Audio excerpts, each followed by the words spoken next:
Hello and welcome to Talent Tutorials. हम अभी trigonometry पढ़ रहे हैं और ये ट्रिगोनोमेट्री लेक्चर सीरीज का दूसरा वीडियो है। और इस वीडियो में हम ये सीखने वाले हैं कि जब हमारे पास किसी एक ट्रिगोनोमेट्री का रेशियो पता हो, किसी एक ट्रिगोनोमेट्रिक रेशियो का जो है वैल्यू पता हो, जैसे मैं लिख देता हूं आपको साइन ए इक्वल्स टू, एक क्वेश्चन है साइन ए इक्वल्स टू आपके पास 12/13, साइन ए इक्वल्स टू 12/13 और आपको बोले फाइंड रेस्ट ट्रिगोनोमेट्रिक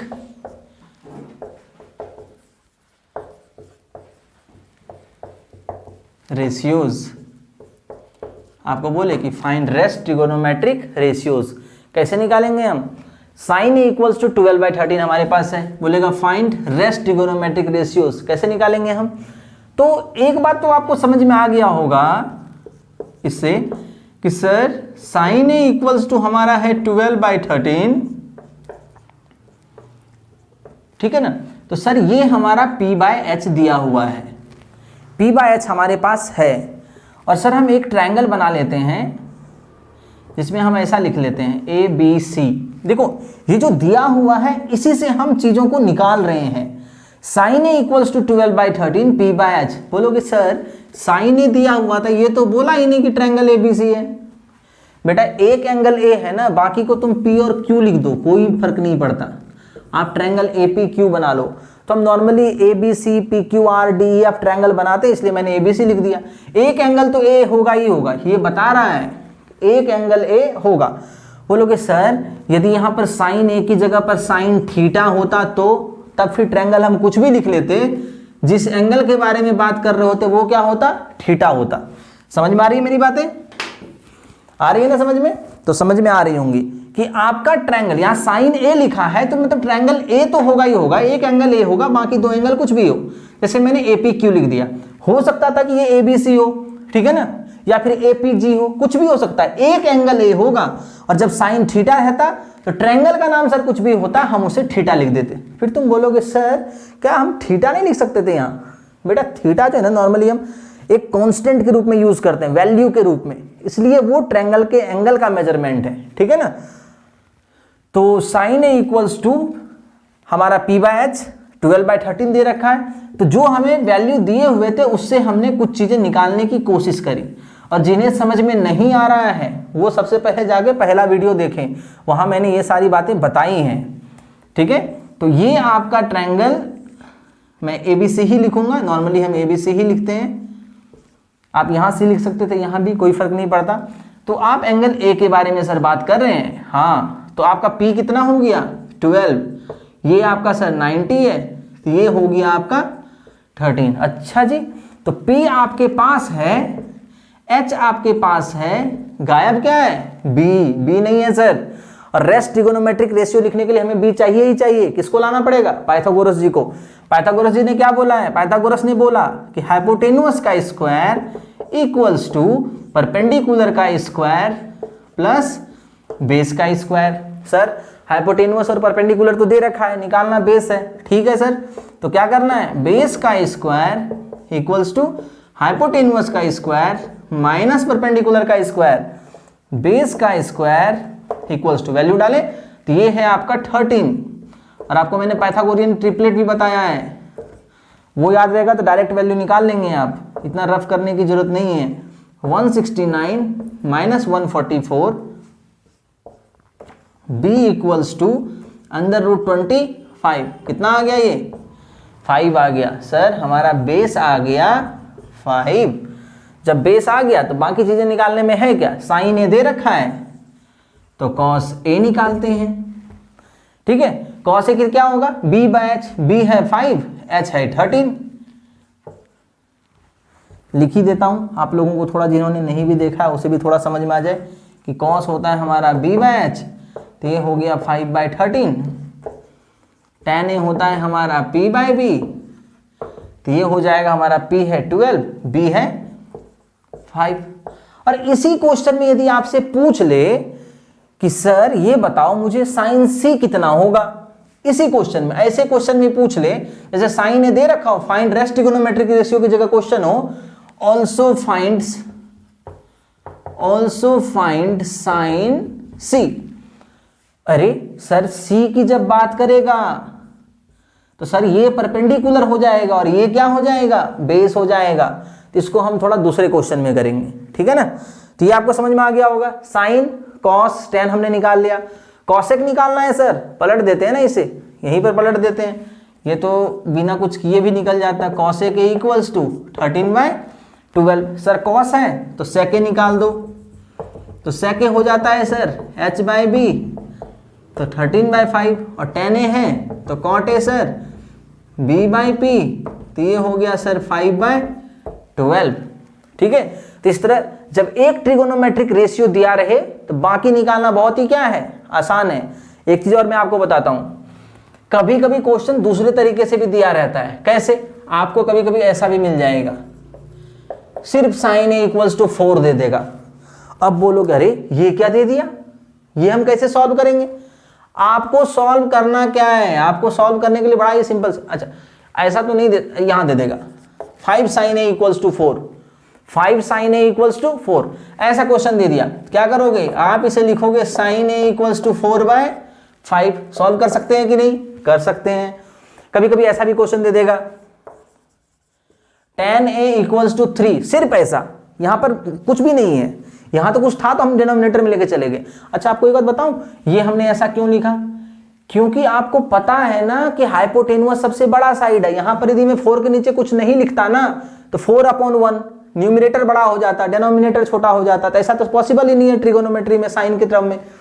10 लिख दिया तो बोलोगे सर कुछ नहीं है, इसका डिनोमिनेटर कितना है सर 3, ये है आपका p और ये है b। समझ में आ गया। ऐसे क्वेश्चंस भी आपको देखने को मिलेंगे। तो वहां पर ये नहीं कि सर ने पढ़ाया ही नहीं था, मुझे समझ में नहीं आया, सर ने तो आसान आसान क्वेश्चन बोर्ड पे बना दिया और फिर हमसे जो है क्वेश्चन हो ही नहीं रहा यहाँ पर। तो आपको ये समझने की कोशिश करना है, आपको ये समझने की कोशिश करना है कि h सबसे बड़ा साइड होता है, जिसके डिनोमिनेटर में ये h है उसका ये जो है ये न्यूमरेटर के बाद डिनोमिनेटर उसका बड़ा होगा। जैसे साइन और कॉस, साइन और कॉस में हमेशा डिनोमिनेटर बड़ा होगा, न्यूमरेटर छोटा होगा। जबकि 10 में डिनोमिनेटर आपका 1 भी हो सकता है, 1 से छोटा भी हो सकता है, ठीक है। तो आपको ये समझना है, ये सिर्फ आपको ये सिर्फ समझने की बातें हैं, क्योंकि बनाने वक्त तो आप यही सिंपल फॉर्मूला अप्लाई करेंगे पाइथागोरस और ट्रिगोनोमेट्रिक रेशियो के p/h b/h, ठीक है। तो आप जल्दी से कॉपी कर लो, मैं इसे इरेज करूंगा और फिर आपको थोड़े और क्वेश्चंस बताने।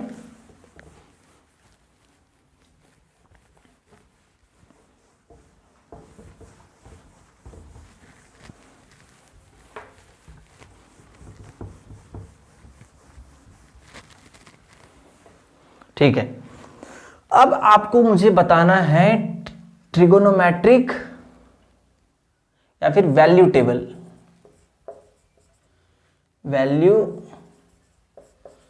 Table for angles. अब बोलोगे सर ये क्या है, जैसे कि आपका साइन, आपके पास कौन कौन से ट्रिगोनोमेट्रिक रेशियोज हैं, साइन, कॉस, टैन, कॉट, सेक और कॉसेक।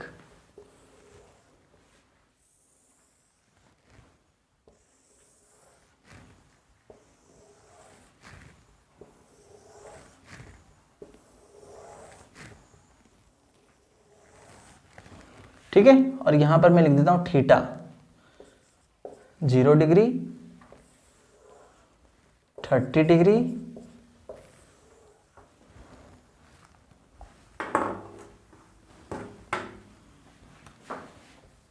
45 डिग्री, 60 डिग्री और 90 डिग्री।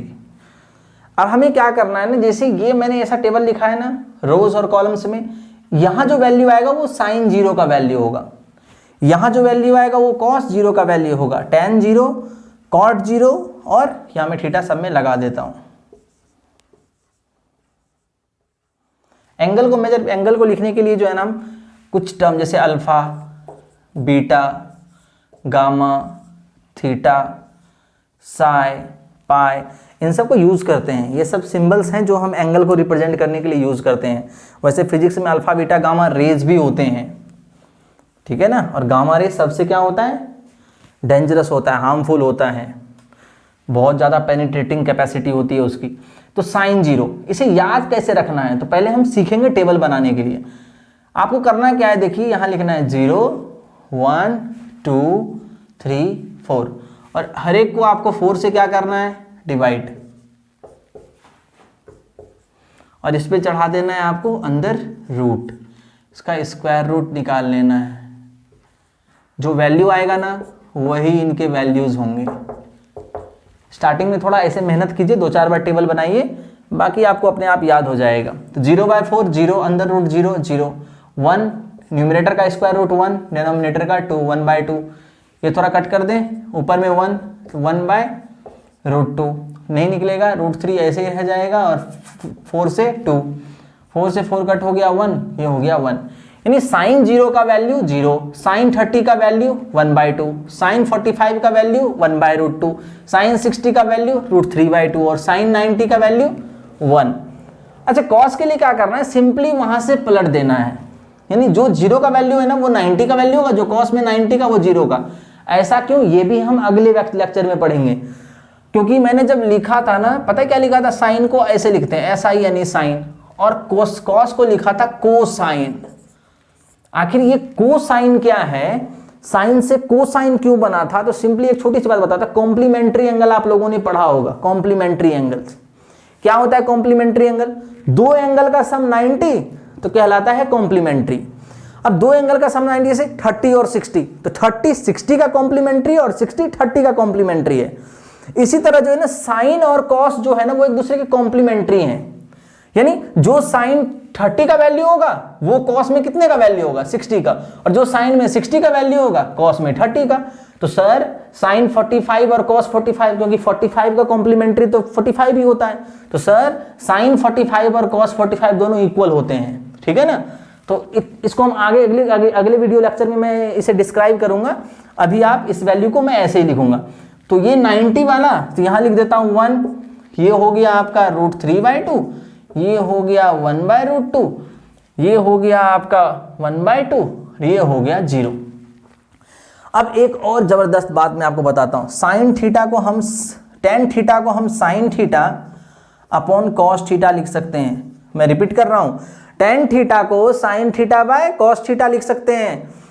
तो ये है 0, ये है 1, 0/1 क्या होगा 0, 1/√2 √3/2, तो क्या होगा ये होगा आपका 1/√3, 1/√2 1/√2 क्या होगा आपका 1, दोनों सेम है कट जाएगा, √3/2 1/2, 2 से 2 खत्म, तो √3, 1/0 नॉट डिफाइंड, क्योंकि डिनोमिनेटर कभी हमारा 0 नहीं हो सकता किसी फ्रैक्शन में, ठीक है।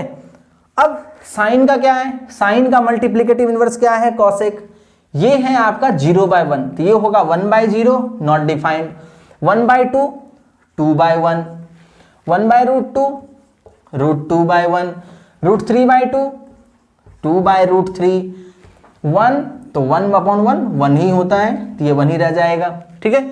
अब कॉस का मल्टीप्लिकेटिव इनवर्स सेक होता है, तो ये है आपका 1/1 1, √3/2 तो 2/√3, 1/√2 √2/1, 1/2 2, और ये आपका 0/1 तो ये नॉट डिफाइंड, ठीक है। और 10 का क्या होता है मल्टीप्लिकेटिव इनवर्स, कॉट होता है, तो ये है आपका 0/1, पलट दीजिए इसे, तो हो जाएगा 1/0 नॉट डिफाइंड, 1/√3 √3, 1/1 1, √3/1 को क्या लिखेंगे √3, और ये नॉट डिफाइंड है। नॉट डिफाइंड कैसे आया था, थोड़ा सोचने वाली बात है। ये होगा 1/0, 1/0 तो 0/1, तो ये क्या हो जाएगा 0। और वैसे भी एक को आप इन्फिनिटी से डिवाइड करें, एक को इन्फिनिटी से डिवाइड करें, अब मान चलो 1 रुपए आपके पास है और उसे इन्फानाइट लोगों में बांटना है, क्या मिलेगा, कुछ नहीं मिलेगा किसी को, ना के बराबर, ठीक है। तो बहुत ही निग्लिजिबल होगा वो, इसलिए वो 0, ठीक है। तो इस तरह इस वीडियो में हमने क्या सीखा कि जब एक ट्रिगोनोमेट्रिक रेशियो दिया रहे तो दूसरा हम कैसे निकालेंगे, बाकी ट्रिगोनोमेट्रिक रेशियो कैसे निकालेंगे। और हमने ये भी सीखा कि सर कभी कभी जो ना रेशियो ना दिखे, तो बेटा जब tan और cot रहे ना, tan और cot जब दिखे ना आपको, तो आप सीधा समझ लेना कि डिनोमिनेटर छोटा चल सकता है, लेकिन साइन और कॉस रहे डिनोमिनेटर छोटा नहीं हो सकता, क्योंकि साइन और कॉस के डिनोमिनेटर में हाइपोटेन्युस बैठा होता है, और hypotenuse is the longest side of a triangle. So it can not be less than a denominator numerator of the ratio, it can not be less than numerator of the ratio. तो ये बात हमेशा आपको याद रखनी है। और तीसरे वीडियो में हम इससे रिलेटेड कुछ थोड़ी बातें सीखेंगे और फिर हम कि ट्रिगोनोमेट्रिक एक्सप्रेशन जिसमें ये एंगल दिए उसे हम इवैल्यूएट कैसे करते हैं ये हम सीखेंगे। तो मुझे उम्मीद है कि आपको ये वीडियो पसंद आया होगा। आपको ये वीडियो पसंद आया तो आप चैनल को सब्सक्राइब करें, लाइक करें और ज़्यादा से ज़्यादा लोगों तक शेयर करें। Thank you so much, good bye.